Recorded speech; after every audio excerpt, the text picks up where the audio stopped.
Friends, this is அபி. இன்றைக்கி என்ன video அப்படின்னு சொல்லி பார்த்தீங்கன்னா, ரொம்பவே டேஸ்ட்டான சூப்பரான ஹெல்த்தியான ராகி மாவை வச்சு ஒரு டிஷ் தான் வந்து பார்க்க போகிறோம். இது செய்கிறதுக்கு ரொம்பவே ஈஸி, அதே மாதிரி இது ரொம்ப ஹெல்த்தியும் கூட. எப்படி ஈஸியாக ராகி மாவில் இடியாப்பம் பண்ணலாம் அப்படின்னு சொல்லிட்டு பார்க்கலாம். அதுக்கு முன்னாடி நம்மளோட சேனலை சப்ஸ்கிரைப் பண்ணல அப்படின்னு சொன்னால் சேனலை சப்ஸ்கிரைப் பண்ணிக்கோங்க.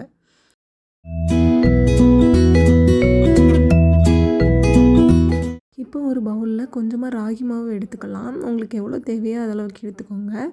அது கூட கொஞ்சமாக உப்பு சேர்த்துக்கலாம். இது கூடவே நல்லா சூடான தண்ணி வந்து சேர்த்துக்கலாம். தண்ணி நல்லா கொதிச்சதுக்கப்புறம் அந்த தண்ணி எடுத்து சேர்த்துக்கோங்க.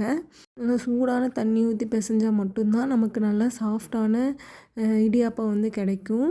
இது நல்லா சூடாக இருக்கிறதுனால நம்ம ஸ்பூன் வச்சு நல்லா கிளறி விட்டுக்கலாம். ஏன்னா கை வச்சு கிளறும்போது ரொம்பவே சூடாக இருக்கும், நம்மளால் கை பொறுக்க முடியாத அளவு சூடில் இருக்கும். ஸோ அதனால் கொஞ்சம் கொஞ்சமாக தண்ணி விட்டு இந்த மாதிரி நம்ம கிளறி விட்டுக்கலாம். ஃபஸ்ட்டு ஓரளவு நமக்கு கை பொறுக்கிற அளவு சூடு வந்திருக்கும். வந்ததுக்கப்புறமா நல்லா சப்பாத்தி மாவு பதத்துக்கு நம்ம நல்லா பிசைஞ்சு எடுத்துக்கலாம். பாருங்கள் நான் எப்படி பண்ணுறேன் அப்படின்னு சொல்லிட்டு அதே மாதிரி நல்லா பிசைஞ்சு எடுத்துக்கோங்க. மாவு வந்து ரெடி ஆகிடுச்சு. பாருங்கள், இந்த அளவுக்கு நல்லா பிசைஞ்சு சப்பாத்தி மாவு மாதிரி எடுத்து வச்சுருக்கோம். இப்போ நம்ம ஒரு இடியாப்பம் அச்சு எடுத்துருக்கலாம். அதில் வந்து சின்ன சின்ன ஹோல்ஸ் இருக்கும்ல, அந்த அச்சு வந்து எடுத்துருக்குறோம். இதில் நம்ம பிசைஞ்சு வச்சுருந்த மாவு வந்து சேர்த்துக்கலாம். சேர்த்து நல்லா க்ளோஸ் பண்ணி எடுத்துக்கோங்க.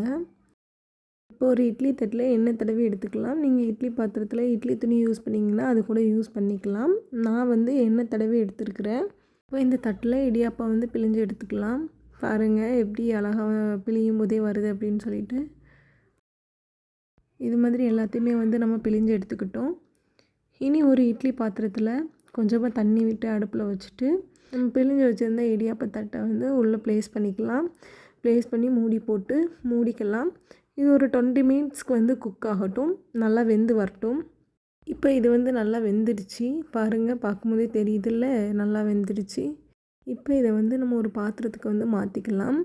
இதுக்கு நம்ம என்ன எடுத்துருக்கோம் அப்படின்னு சொல்லி பார்த்திங்கன்னா, தேங்காய் பால் தான் வந்து எடுத்துருக்கோம். தேங்காய் பாலில் வந்து கொஞ்சமாக சுகர் சேர்த்து போட்டு செஞ்சு சாப்பிட்டோம்னா சூப்பராக இருக்கும். பாருங்கள், சூப்பரான ஹெல்த்தியான டிஷ் வந்து ரெடி ஆகிடுச்சு.